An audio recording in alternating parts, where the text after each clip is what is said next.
Good morning. If we didn't talk, if I haven't met you, I am Pastor Jake, so thanks for coming. It's great to see you.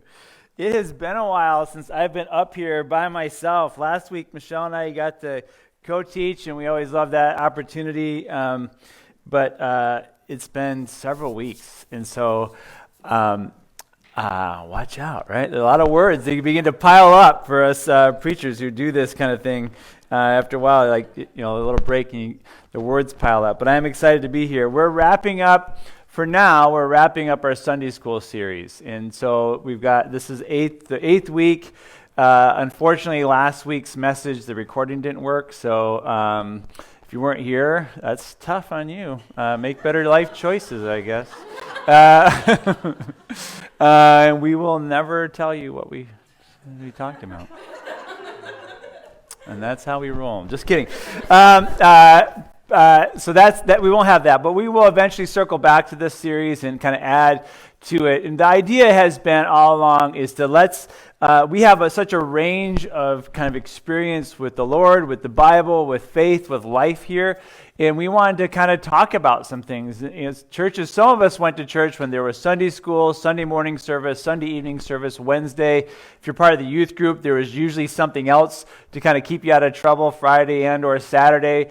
And that has changed. And so we don't offer all those things. We do some things to try to fill that gap, but there has been just this reduction of opportunities to learn. And because of that, or to fill that in, thankfully, we've got things like Twitter and Instagram to learn all we need to know about the Bible, right? Because that's the best source for that. So we learn in bits and pieces, and sometimes, it's incongruous and maybe not actually helpful. So we wanted to kind of build this cache of kind of foundational sermons and teaching, just so we're all on the same page on some things. The first 2 weeks, we talked about the Bible. The first week was, what is the Bible? And then, why is it trustworthy? And I'm not going to re-preach that, but, just looking back at that, the Bible that we have has been roughly agreed upon for roughly 1,700 years or so. And really, for the most part, the New Testament was pretty well established long before that. There are other books, we talked about that, some books didn't make the cut, and there's reasons for that. The Old Testament was not purchasable, but the books that are in our Old Testament, Jesus taught from them. Jesus referred to them or quoted them. Most of those books are referenced in the New Testament. So the Bible has been established for a long time. And then add to that, there are billions of Christians and Jewish people who have loved the Old Testament. So Jewish people and Christians have affirmed the Old Testament and Christians the New Testament for almost 2,000 years. So lots of people have said, this is trustworthy. Now that a book is old, generally we don't say, well, I'm going to bank my life on that. Like, I'm so glad when I go to the doctor, he's only referring to books from 2,000 years ago, because those are the ones that have, stood the test of time. No, we don't do that, right? We don't, what's one thing that's funny about, like, the diets that get floated around, like, there was a video of this guy making fun of the paleo diet. Like, surely we haven't learned anything about nutrition since the cavemen. Right? Like, we learn, we evolve, and so why would we trust the Bible? It's this old book. Well, one reason is all these people have, but the Bible challenges us to trust it. All of you do that. You come in and throughout your life, you put your faith in things. You all sat down today. All of you are sitting down, and odds are you've never sat in the chair you're sitting in. And you might say, well, I usually sit here because we're all creatures of habit, right? Like, you guys came late, and so you're stuck in the front row. But normally, is this me? Okay, hold on. Now let's see how that, okay, we good? So even if you're sitting in roughly the same spot, these chairs move all the time. So you have no reason to believe that chair is going to hold you, right? Well, then you think, okay, this building, they seem to take care of it, and so they wouldn't put a chair out there that isn't reliable. That's fair. And we try to do a good job of hosting, so we wouldn't put you in harm's way. And then maybe you walked in, and you saw other people sitting. Well, the chairs seem to hold them, right? And so then you're kind of building this idea. Other people's experiences seem to speak to the reliability of the chairs. As many of you know, a couple weeks ago, I ran the Grand Canyon. We went backward and across in one day. And on the way up, one of the treats of doing that is on the way up, the Bright Angel Trail on the South Rim, there's streams that just cross the trail with no bridges. And you're doing this in the dark. And at one point, there's about 40 or 50 yards of stream just going down the trail. So that's nice. As it's about 45 degrees and you're tired. But some of these crossings, there's no bridges, but there are rocks and logs that are laid out where people have gone before and crossed the stream that way. Now, the thing about doing that, at that point, we'd hiked, let's say, 40-some miles, and we're tired, we're sore, we've lost all agility. And so if something rolls out from underneath you, like, I'm going to fall. I am not catching myself, right? And so you're testing the rocks, you're testing the log, and I've done this enough where sometimes it looks like it's good, and then it rolls out from underneath you, right? Most of us have experienced something like that. The thing is, you don't know if that chair or that log or rock is going to hold you until you put all your weight on it. Likewise, I have some knee pain from running, and so a year ago I went to a physical therapist. And people have asked, well, did it help? And I'm like, well, I don't know, because I didn't do everything she told me to do. So I don't know if it would work. It helped. I did some, and it's a little bit better. But I don't know if she's right or not. She probably is, but I don't know because I didn't do everything she asked, right? We sometimes do that with treatment plans, whatever. Well, I don't know. I don't know if the doctor really knew what they're talking about, Well, did you do everything he said? That's like the worst question to be asked. Like, well, we're no longer friends, right? Don't ask me questions like that. Kierkegaard is the one philosopher I reference, in part because he's the only philosopher I know anything about, but I like him. He has a chapter in a book the chapter is called Truth is Subjectivity. And this has been misunderstood by many, many people over the years. Many people read that, title that chapter, and they say, Kierkegaard clearly isn't a Christian. He doesn't believe in the Bible because he's saying truth is subjective. He's not saying that. He's not saying truth is subjective. Well, then he said, well, okay, he's not saying that, but what he is saying is that the fact is that we interpret everything through our own lens. And there's some truth to that, right? And we know that from eyewitness accounts of crimes. We can all watch one person do one bad thing, and we'll describe it many different ways. Sometimes in opposite ways. He was short, he was tall, he was light-skinned, he was dark-skinned, he was wearing a light shirt, he was wearing a dark shirt, all that stuff. He was barefoot, he was wearing boots. Like, things are dramatically different in watching one person do one thing. So we can misinterpret things. We interpret things through our own lens. Cassidy does a great job of talking about this new lens that God gave her and seeing herself. Right? It's just a great way of talking about how Jesus changes us and changes our lives. That's not what Kierkegaard's talking about, though. What he's saying is this: you don't know the truth, you don't have the truth until you subject yourself to the truth. That's where it comes. I don't get the full benefits of knowing Jesus until I trust Jesus. And so we're looking at the Bible as a source. Like, am I going to let this thing guide my life? Well, one way to know if it's trustworthy is to trust it and to enter into that. And that's a bold ask, I know that, but that's one thing we talked about. And why would we say do that? Well, that's our best source of knowing about God. This is where God teaches us about himself. And not just about himself, but how to relate with him, how to relate with one another, how to fix things when they're wrong. Today, we're going to talk about two words, two concepts, grace and judgment. And as always, I am not going to answer all your questions about these things. I'm going to hopefully get us on a trajectory, but there's lots more to say about these things as there's about everything we've talked about on any given Sunday. There's always more to discuss. But today, we're going to talk about grace and judgment. Let me pray. Lord, thank you for this day. Thank you for your word. Thank you for your faithfulness. Thank you for your patience as we're testing the waters, or as we're testing to see if your word will hold us up. Thank you for your patience in that. I pray that you would speak through me, that we would all hear from you and draw a little bit more closer to you today. In your holy name, amen. Before I forget, we're going to do communion here in a little bit. So if you didn't get a cup, we've got some over here. So go ahead and grab that. So grace, we talk a lot about grace. In churches like this, grace gets thrown around a lot. People say, I need grace. We need to be graceful, that kind of thing. So, but what is it? And we often say grace and mercy together. Are they different? Is grace and mercy different? Or is it kind of like saying, describing something as tan and taupe? It's the same thing, right? Are they different? Those are the same colors, right, guys? But no, are they the same or the different? Well, they are different. We're not going to talk a lot about mercy, but we are going to just kind of differentiate the two. Grace is a gift we don't deserve.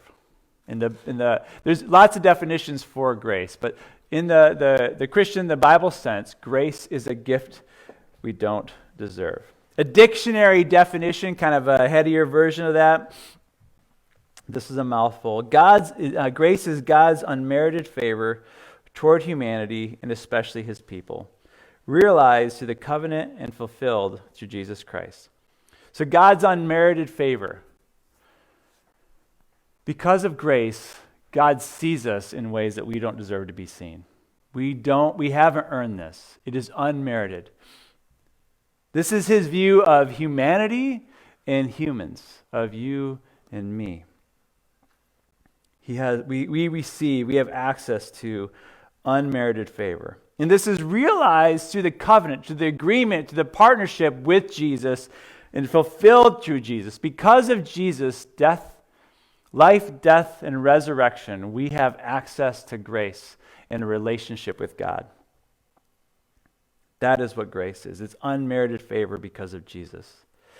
The Greek word for grace is charis. And we have a charis in our church. It's related to the word for rejoice. The word for rejoice is chairo. So Paul talks about rejoicing in all circumstances, and that's sometimes, we've talked about that on Sunday mornings, we've talked about that in conversations with you. Sometimes that feels like, when I'm supposed to have some kind of Pollyanna outlook, and everything's okay, right? Well, be blessed, that kind of thing. And you're like, I'm not feeling it, I'm not buying it, and neither are you, and so why are we trying to sell that? Like, what does it even mean? What he's saying is this: you can rejoice no matter what because of the grace you received. Yes, you're heartbroken. Yes, you're sad. Yes, things are not working out. Yes, you're sick, or someone you loved is sick, or whatever. Those things are always true. Following Jesus is not following him away from trouble or away from pain. He came into our dark night. He comes into our pain. He experiences those things with us. We were just talking last night about his reaction to the grief Lazarus' family felt over his death. What does he do? Jesus weeps. He doesn't avoid that. He enters into that. In fact, he goes to Jerusalem, and his disciples are saying, look, they're going to kill you. And he's like, well, I'm going. So St. Thomas, who we call the doubting Thomas, he says, well, let's go that we might die with him. Like, we're going to our deaths as we follow Jesus. Jesus is not avoiding pain. But in grace, in charis, in chairo, we always have a reason to rejoice. We always have something to be thankful for. We have access to grace, a grace we don't deserve because of Jesus. Mercy, so grace is receiving something we don't deserve. Mercy is withholding of deserved punishment. You've done something bad, Jesus paid the price for it. That's the difference. So he receives the punishment for our sin. So that's grace and mercy. But what is judgment? What is judgment? Well, among other things, it's the separating of the sheep or the believers from the goats. If we can pull up the slides from Matthew 25, this is a long passage. It says this: when the Son of Man comes in his glory and all the angels with him, then he will sit on his glorious throne. Before him will be gathered all the nations, and he will separate people from one another, as a shepherd separates the sheep from the goats. And he will place the sheep on his right, but the goats on the left. Now he's using this imagery not because goats are bad and sheep are good, but because he's talking to people who would understand that you had to do this because sheep handled cold weather. Sheep and goats had different needs. One of them was goats couldn't handle cold weather as well as sheep, so they had different needs. So he's not saying goats are bad, sheep are good. He's just saying here's something that you're going to understand. And he places the sheep on his right and the goats on his left, because in many cultures the right hand is associated with honor and the left with dishonor. He placed the sheep on his right and put the goats on the left. Then the king will say to those on his right, "Come, you who are blessed by my Father, inherit the kingdom prepared for you from the foundation of the world. For I was hungry, and you gave me food. I was thirsty, and you gave me drink. I was a stranger, and you welcomed me. I was naked, and you clothed me. I was sick, and you visited me. I was in prison, and you came to me." This makes me think of this opportunity to help this family. At Christmas, we talk about all the commercialization of Christmas, and that is certainly a problem. It is not about gifts and presents and money and all that. At the same time, that it conjures up and inspires a kind of a reckless, maybe slightly regrettable generosity. I think that is a response to what we receive in Jesus, this incredible generosity and kindness and grace. This sacrifice on our behalf should inspire us to sacrifice for others. Here Jesus is saying, "You who have sacrificed for others, come into my kingdom. I was naked and you clothed me. I was sick and you visited me. I was in prison and you came to me." Then the righteous will answer him, saying, "Lord, when did we see you hungry and feed you, or thirsty and give you drink? And when did we see you a stranger and welcome you, or naked and clothe you? And when did we see you sick or in prison and visit you?" And the king will answer, "Truly I say to you, as you did it to one of the least of these, my brothers, you did it to me." So while there may be lots of things to say about judgment, in this context, the deciding factor, the measuring stick is things like grace and mercy and justice and kindness. Jesus is saying, these things I offered to you, that I did for you, are you doing those for others? Are you actually following me, or are you just receiving from me?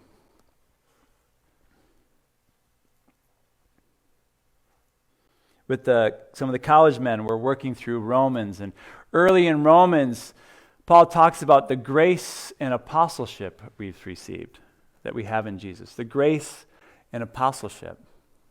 So we receive grace and then we're sent out to share that grace. Jesus is saying, that's what I'm looking for. That will separate the sheep from the goats. Well, if God is graceful, though, how can he also judge? That doesn't make any sense. Some thoughts on that. If there's no judgment, then there's no wrong, and therefore there's no right. And if there's no right and wrong, there's no grace, because there's no wrong to forgive. And yet we know some things are wrong, and we know some things need to be forgiven. Right? We've been hurt. We've hurt other people. If there's no wrong, then that doesn't matter. If there's no wrong, then you can't tell me that what I value, what I think is true, isn't true. And you might say, well, as long as you're not hurting people, then it's fine. Well, but I have a very different definition of pain, of suffering, and of personhood.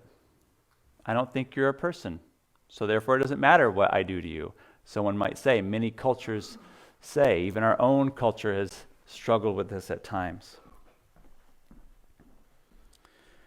So to have no judgment means to land in some kind of universalism. Everything is right. Everything is true. But universalism then is some kind of harsh because it allows for a truthless version of truth with no compass or standard or meaning. Universalism kind of touts itself as this is a generous belief system. This is a kind belief system. There's no kindness because there's no grace, because there's nothing to differentiate between good and bad, right and wrong. But some things are wrong, and some things are right. Jesus makes it clear. It is right to give a drink to the stranger, to visit the prisoner, to clothe the naked, to sacrifice from your own means to help someone else, someone you don't even know, someone from whom you will not receive any reward back. That is right and good. And it's bad that people have so little. So grace gives parameters and definition and purpose and meaning to our lives, thoughts and actions. Grace makes it all mean something. Grace and judgment go hand in hand. A quote that you hear from me often, too much, I need to get new material, I know.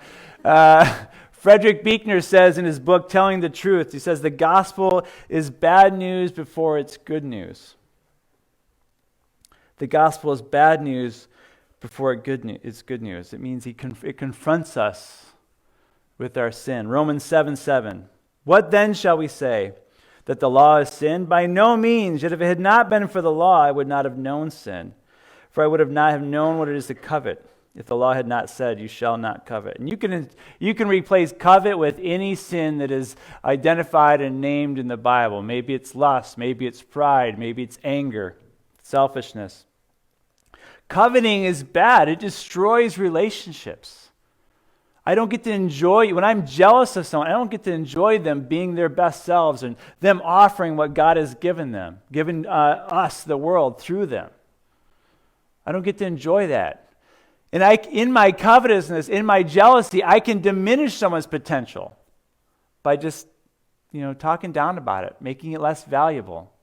And in so doing, I diminish that person. And Jesus has made it clear how he feels about people who diminish people. Right? This is a sheep and goat situation. Jealousy isn't just something passive. I sit quietly being jealous. It does hurt people. It hurts me, it hurts you, and it hurts my relationship with God. And it may even hurt the world if someone doesn't thrive in being who they are called to be. Not to mention the effects of lust and pride and anger and greed on in God. God's word points that out, right? Says you are a jealous person, you are a lustful person, you are a prideful person. That's the bad news. The good news is he doesn't leave you there. He says, let me show you a better way. Let me help you get there. And the challenge is us to try to get our heads around, this is not just a friend calling us out. This is a perfect God, a flawless, sinless God coming to us who wants relationship with us. And to prepare us for that, he does the work of coming to us in our sinfulness and creating a way for us to meet him, to know him, to be made more like him. Romans 5:6-9, for while we were still weak, at the right time Christ died for the ungodly. For one will scarcely die for a righteous person, though perhaps for a good person one would dare even to die. But God shows his love for us, in that while we were still sinners, the bad news, Christ died for us, the good news. Since therefore we have been justified by his blood, much more shall we be saved by him from the wrath of God. We were still weak, we were still sinners. Jesus came and died for us so we can be justified, so we can stand in God's presence and have covenant and relationship with him. Grace and judgment go hand in hand. What happens when we turn from God's grace? What does that look like? The story has been repeated many times throughout the Old Testament, and even in our own lives, we see this time and time again. 2 Chronicles 15:1-2. The Spirit of God came upon Azariah, the son of Obed, and he went out to meet Asa, and he said to him, hear me, Asa, and all Judah and Benjamin, the two tribes of Israel. The Lord is with you while you are with him. If you seek him, he will be found by you.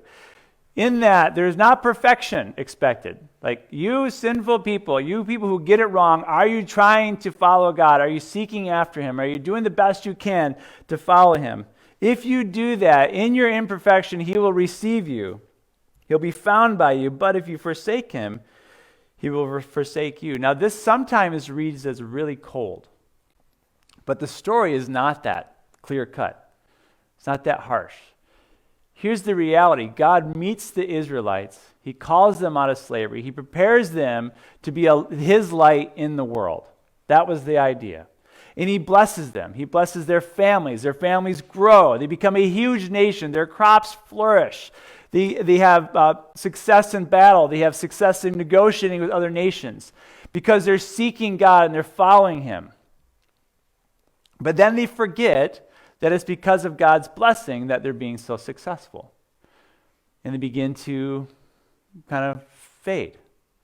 And then they begin to get distracted by the things in their culture. And they had things just like we have things, right? We have things that seem good, seem fun, have some reward for a while, and eventually they suck the life out of us. They hurt our relationships. They hurt so many things. So they'd get distracted by those things and eventually begin to worship other gods and follow the cultural practices of other nations. Some of those practices are the exact opposite, are what Jesus is talking about in the sheep and the goats story. They were cruel to their own poor. So they would forsake him. And God would send prophets and call them out, just like he does to us. He gives us warning through our friends, through things we read and see, the things we feel in our heart, the conviction we feel in our heart is God calling us back to something better. But eventually, they would stiff arm enough, and God would say, okay, I'm going to back off. I will forsake you. I will remove my hand of protection. What you don't realize is all those crops flourishing, all those herds that are growing so quickly and you're so successful, that's me. You don't know that, but that's me. The great negotiation you just had with another nation, that was me. The battle you won, I actually won that for you. You don't know that, but that was me. So I'm going to remove that. And he never removes all of it.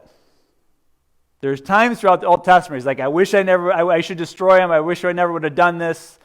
He's just venting, right? He's feeling it. He never does it. He never turns his back fully on us, but he's just like a good parent. Like, I'm going to let you ride your bike. You think you're all that. You're ready to ride without training wheels. Go for it. But I'm going to run out, and as soon as you crash, I'm there. So he does that.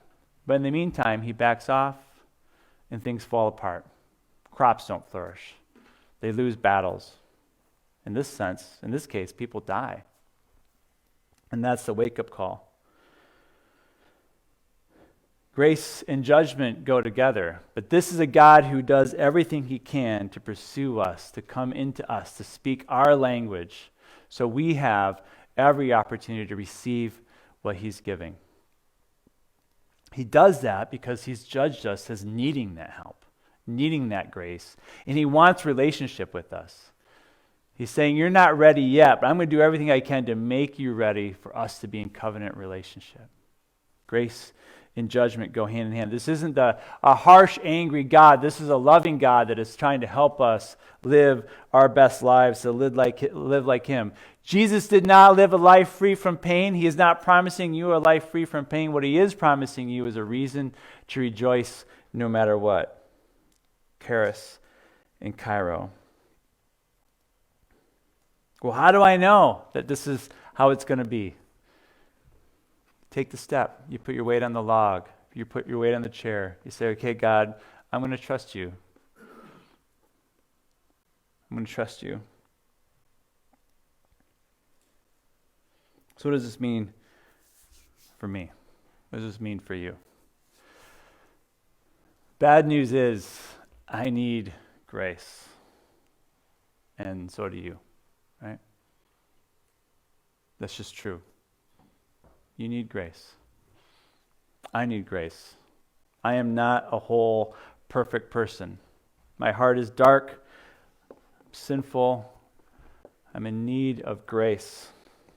But grace is available. It is there. God has done everything he could and can to make it available to you. He comes to you, presents it to you. And it's free. Grace is free. You don't have to do anything but say, I accept the free gift you're giving.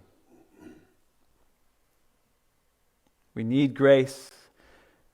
It's this deep craving in our hearts. We're craving something that's real and craving something that's free. Grace and judgment come together. They call us out and they call us to him. Some of you have a hard time accepting that.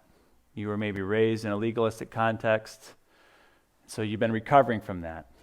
Some of you, your nature is, I'm just going to keep working and prove myself to need as little grace as possible. And the whole time you're like kind of distracting, from the real problems. Some of you are just bad at receiving gifts. You're just like, I don't know how to do that. Like, this is just tough. But if you're ready to receive that grace, you're like, yep, that's me. He's calling me out. He's pointing out the things that he wants to fix, that he wants to make better, and I'm ready to receive that. We would love to pray with you and talk with you after the service, kind of guide you through that process, to be here for you, to be your church and your family as you begin that journey. Esther, if you want to come up. We're going to move to communion, because in communion, we experience that intersection of judgment and grace, right? We're sinful, so Jesus had to die for us. And Jesus did die for us. And it's grace, it's mercy, it's amazing. And it should inspire us to not only receive it, but to live it out. Grace and apostleship. We share this, we live this out. We live generous, kind lives, sharing what we have received in whatever means we have. And we have in this room so many different ways of sharing what God has done in our lives. It can look very different person from person, but I'm confident that, I guarantee you, that each one of us can speak the language that someone else needs to hear about grace in. You speak the language someone speaks. You've experienced the kinds of things that other people have experienced, and so because of that, God can share his grace through you to someone else. So get your bread ready. Communion is a time to reflect on and renew our belief in the sacrifice of Jesus for our salvation. It is a time to acknowledge who he is and what he has done. It's a time to remember. Luke 22. And when the hour came, he reclined at table, and the apostles with him. Remember this moment. Who's with him? Judas is with him. Judas, who he knows is going to betray him. He's had dinner with Judas. He's going to have communion, first communion with Judas. So we're wondering, am I good enough? Does Jesus love me too? Yeah. The very man that betrayed Jesus is serving. He washes his feet for Pete's sake. He is doing everything he can to share himself with everyone who needs to know him. And he said to them, I have earnestly desired to eat this Passover with you before I suffer. For I tell you, I will not eat it until it is fulfilled in the kingdom of God. And he took a cup, and when he had given thanks, he said this, take this and divide it among yourselves. For I tell you that from now on I will not drink of the fruit of the vine until the kingdom of God comes. And he took bread, and when he had given thanks, he broke it and gave it to them, saying, this is my body, which is given for you. Do this in remembrance of me.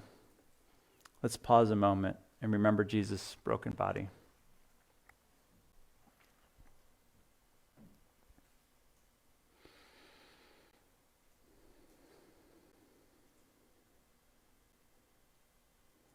You may take the bread now.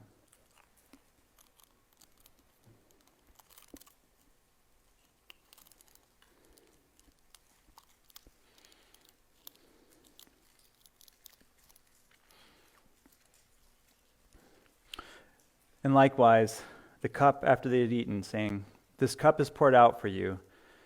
This cup that is poured out for you is the new covenant in my blood. Let us pause and reflect on Jesus' shed blood.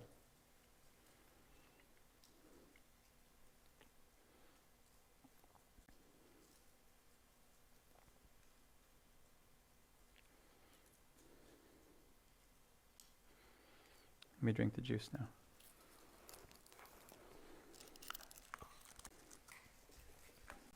Communion is not just something we take. It's something we do, or rather enter into. Communion is about covenant. It's sort of an agreement, pact, or deal. It's a partnership. We covenant with God, accepting the redemption we have in Jesus. And we partner with him in his redemptive work in the world. We receive, and then we go, and we share. Let's pray. Jesus, in obedience and remembrance of you, we eat the bread and drink the juice. In so doing, we thank you for your sacrifice for us, and we covenant with you. Please help us to follow you more closely so more people can receive the grace and love available only through you. Amen.